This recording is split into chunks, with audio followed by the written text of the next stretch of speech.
Hello everyone. आज हम लोग और देखते हैं कुछ क्या क्या है। पिछले लेक्चर से थोड़ा आगे बढ़ते हैं। अब देखिए, जो हमने पिछली बार transmitted voltage, transmitted current, reflected voltage और रिफ्लेक्टेड करंट, ये चार चीज़ें निकाली थी।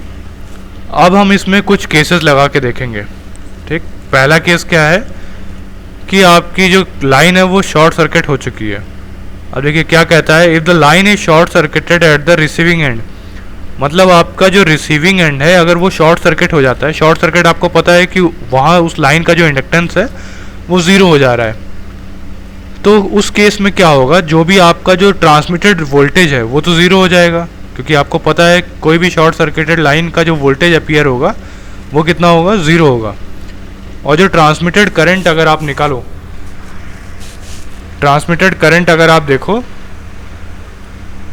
ये रहा ट्रांसमिटेड करंट। ठीक, इसमें अगर आप सारी वैल्यूज़ को पुट करो तो वो कितना निकल के आएगा, 2 टाइम्स आई।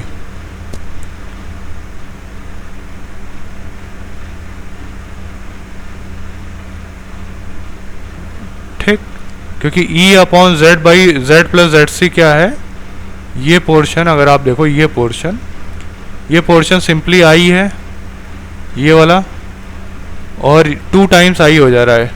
ठीक, और same case with the reflective voltage. Reflected voltage होगा वो माइनस ई होगा, क्योंकि जो भी वोल्टेज इंसिडेंट है वो सारा का सारा रिफ्लेक्ट हो जा रहा होगा, क्योंकि ट्रांसमिशन ज़ीरो है। क्योंकि आपको पता है E T is equals to क्या होता है, मैं आपको दिखाता हूँ।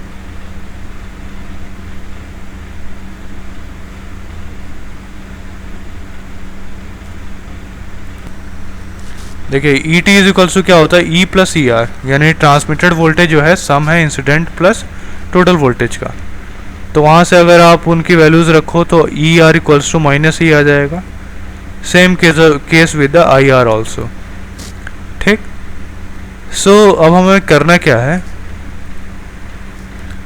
अब हमें इसका डायग्राम देखना है कि कैसे बन रहा है। देखिए, जो भी reflected voltage, sorry incident voltage आया वो सारा का सारा रिफ्लेक्ट हो जाएगा। देखिए यहाँ पे E R equals to minus of E है, ई आर जो है वो पूरा का पूरा रिफ्लेक्ट हो जाएगा निगेटिव साइड में, ये रहा निगेटिव साइड। और आई जो है आपका, वो भी आपकी जो है 2 टाइम्स आई ट्रांसमिट हो रही है, तो जो आपकी करंट है वो तो आपकी ट्वाइस हो जाएगी, और जो आपकी रिफ्लेक्टेड करंट है वो आपकी आई ही होगी। तो रिफ्लेक्टेड करंट आप देखो, आई आर इक्वल्स टू आई लिखा हुआ है, तो वो सेम करंट ट्रांसमिट हो रही है। ठीक, तो ये चीज़ तो हो गई आपकी कब, जब आपका शॉर्ट सर्किट है। अगला केस आता है जब आपका ओपन सर्किट है। अब ओपन सर्किट में क्या करना है, ओपन सर्किट में क्या करना है आपको कि देखिए, जब भी कोई लाइन ओपन होती है तो उसके बीच का इंडक्टेंस कितना हो जाएगा, इनफाइनाइट। ठीक, कोई करंट नहीं फ्लो होगी। तो अब हम एक्सप्रेशन देखते हैं क्या क्या बनेंगे हमारे। आई टी ज़ीरो हो जाएगा। क्यों ज़ीरो हो जाएगा, क्योंकि कोई भी करंट नहीं फ्लो होगी। और जो ट्रांसमिटेड वोल्टेज है वो 2 टाइम्स ई हो जाएगा, वो आप पहले एक्सप्रेशन से देख सकते हो। अब अगर आप E equals to E R plus E T लगाओगे तो वहाँ से आपको रिफ्लेक्टेड वोल्टेज जो है वो same as the incident voltage ही मिलेगा। और जो आपकी रिफ्लेक्टेड करंट आएगी वो माइनस टाइम्स आई आएगी, यानी जो भी करंट आ रही है वो पूरी पूरी रिफ्लेक्ट हो जाएगी। आप देख सकते हो, जो भी यहाँ पे वोल्टेज आया, जो रिफ्लेक्ट हुआ वो कितना था, 2 टाइम्स ही। मैग्नीट्यूड काफ़ी बढ़ा हुआ आपको दिख रहा होगा। और जो आपकी करंट थी रिफ्लेक्टेड, वो माइनस आई ही थी निगेटिव साइड में। ठीक, तो ये चीज़ तो हो गई आपकी जब आपका ओपन सर्किट था। उसके बाद आता है line terminated by impedance equal to surge impedance. अगर आपका इम्पीडेंस जो है वो सर्ज इम्पीडेंस के ही इक्वल है। तो अब देखिए, मैंने आपको क्या बताया हुआ है, कोई भी ट्रैवलिंग वेव में चेंज कब आता है, जब भी वो कोई भी जंक्शन पे पहुंचती है जहाँ पे इम्पीडेंस में चेंज आता है। अब यहाँ पे कोई चेंज ही नहीं आ रहा है, तो सारी की सारी जो भी वेव आ रही है वो as it is pass on हो जाएगी, जिसको मैंने यहाँ पे किससे दिखाया हुआ है, E T is equals to E से, और same I T equals to I होगा। रिफ्लेक्शन करंट और वोल्टेज का ज़ीरो होगा। ठीक, सिंपल चीज़ है समझने वाली बस। अब है कि अगर लाइन कनेक्ट होती है आपकी केबल से, अगर ये केबल से आती है तो देखिए इम्पीडेंस में चेंज आ रहा है, तो श्योर सी बात है कि कुछ पोर्शन ट्रांसमिट होगा और कुछ पोर्शन रिफ्लेक्ट होगा। वो आप कैलकुलेट कर लेना। ठीक, कुछ ज़्यादा है नहीं, सिर्फ आपको वैल्यूज़ रखनी है। अब आगे बढ़ते हैं, देखते हैं ट्रांसमिशन लाइन की क्लासिफिकेशन क्या क्या है। देखिए ट्रांसमिशन लाइन के 3 क्लासिफिकेशन हो सकते हैं। पहला क्लासिफिकेशन है कि ट्रांसमिशन लाइन जो है आपकी बहुत छोटी सी है, मतलब लोड जो है वो आपके जनरेशन से बहुत थोड़ा सा पास में ही लगा हुआ है। दूसरा है कि मीडियम ट्रांसमिशन, जैसे कि मान लीजिए दिल्ली में कोई लोड है और वो जो दिल्ली में जो है वो आपका जनरेशन हो रहा है और लोड जो है वो आपका भिवाड़ी में है या फिर अलवर में है। ठीक, तो ये आपका जो ट्रांसमिशन लाइन बिछाई जाएगी वो मीडियम ट्रांसमिशन लाइन होगी। और जो लॉन्ग ट्रांसमिशन लाइन है, मान लीजिए आपका जनरेशन दिल्ली में है और आपको पहुंचानी है कन्याकुमारी में, तो आपकी जो ट्रांसमिशन लाइन यूज़ होगी वो होगी लॉन्ग ट्रांसमिशन लाइन। तो सबका वोल्टेज रेटिंग और करंट लेंथ आपको बताया गया है कि जो शॉर्ट ट्रांसमिशन लाइन है उसकी लेंथ जो होगी वो 60 किलोमीटर होगी, जो मीडियम और उसका जो वोल्टेज रेंज होगा वो 20 kV का होगा, क्योंकि आपको पता है लेंथ कम है तो ज़्यादा वोल्टेज रखने की ज़रूरत भी नहीं है। अगर आप मीडियम की बात करो तो वो 60 टू लेके 160 किलोमीटर तक की होगी रेंज उसकी, और वोल्टेज जो होगा वो 100 kV तक जाएगा फ्रॉम 20 kV। और अगर आप लॉन्ग ट्रांसमिशन लाइन की बात करो तो 160 किलोमीटर से लेकर के कितना भी हो सकता है, और जो वोल्टेज होगा वो आपका 100 kV से भी ज़्यादा होगा। ठीक, तो ये हो गए आपके 3 क्लासिफिकेशन। अब देखिए आपके सामने यहाँ पे एक एक्सप्रेशन लिखा हुआ है। आपको पता है C is equals to nu lambda होता है, या फिर जो भी आप इसे बोलते हो लेमडा इक्वल्स टू V/F। तो अगर आपको पता है किसी भी करंट या फिर वोल्टेज जो भी है उसकी स्पीड क्या होती है, लाइट की स्पीड से वो ट्रेवल करती है, जो भी अंदर इलेक्ट्रॉन्स हैं।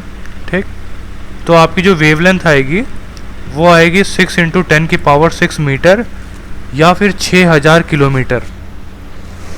ठीक, तो अगर आप एक वेवलेंथ देखो, यानी वोल्टेज जो भी है, तो वो एक वेवलेंथ इतनी लंबी होगी, मतलब 3000 किलोमीटर में तो इसका आधा ही साइकिल पूरा होगा, उसके बाद अगले 3000 में ये एक साइकिल कंप्लीट करेगी। तो यहीं से हम क्लासिफाई करते हैं कि कौन सी शॉर्ट है, कौन सी लॉन्ग है और कौन सी मीडियम है। देखिए अगर आपकी शॉर्ट ट्रांसमिशन लाइन है तो आपको पता है कि वो 160 किलोमीटर या फिर जो भी आपकी कितनी दी गई है इसमें 60 किलोमीटर से कम है, तो ये वेवलेंथ तो कवर हो ही नहीं रही होगी। तो हम क्या मान लेते हैं कि सारे के सारे इंडक्टेंस जो हैं वो एक ही जगह पे लम्प्ड हैं। लम्प्ड का क्या मतलब है मैं आपको बना के दिखाता हूँ।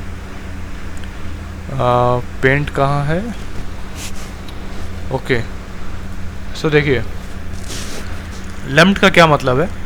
ये आपका जनरेटर है, ठीक, और ये आपका एक इंडक्टेंस हो गया, ठीक, और यहाँ पे आपने लगा रखा है एक लोड। तो ये जो इंडक्टेंस है L, इसको हम बोले हैं कि ये एक ही जगह पे लम्प्ड है तो ये ट्रांसमिशन लाइन लंबी 60 किलोमीटर लंबी, लेकिन हमने इसे क्या मान लिया, एक जगह पे ये कंसंट्रेटेड है या फिर लम्प्ड है। ठीक, तो ये पोर्शन तो हो गया आपका शॉर्ट ट्रांसमिशन लाइन के लिए। अब अगर आप बात करो मीडियम ट्रांसमिशन लाइन की, तो मीडियम ट्रांसमिशन लाइन में हम क्या मानते हैं कि इंडक्टेंस जो है वो लम्प्ड है, लेकिन कैपेसिटेंस भी आ जाएगा पिक्चर में। मतलब देखिए अभी तक हमने इसमें मीडियम, ये आपकी शॉर्ट ट्रांसमिशन लाइन है, ठीक, इसमें अभी हमने क्या किया है, कैपेसिटेंस को इग्नोर कर दिया है, यानी इसमें कैपेसिटेंस प्रेजेंट नहीं है। अब क्या होगा जब भी आप मीडियम ट्रांसमिशन लाइन की बात करो, ठीक, तो मीडियम ट्रांसमिशन लाइन में हम कैपेसिटेंस को भी एज्यूम करेंगे। अगर मैं देखूं मीडियम ट्रांसमिशन लाइन को, तो मीडियम ट्रांसमिशन लाइन में हम क्या मानते हैं कि यहाँ पे जो लोड लगा हुआ है आपका, ये जो आपका लोड है, इस लोड में एक कैपेसिटर लगा होगा जो कि सारा का सारा लंप्ड है एट द लोड साइड। ठीक, तो ये हम मीडियम ट्रांसमिशन लाइन में कंसीडर करेंगे।